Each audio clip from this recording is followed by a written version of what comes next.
O'zbekistonlik taniqli futbol mutaxassisi vafot etdi. Assalomu alaykum aziz muxlis. Agarda bizning kanalimizda mehmon bo'lsangiz, bizga obuna bo'lishni unutmang.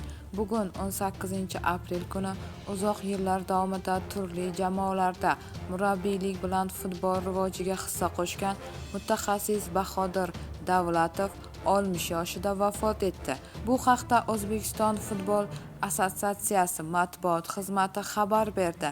Bahodir Davlatov futbolchilik faoliyati davomida 1981-1991 yillar oralig'ida Yangi yer klubida to'p tepgan.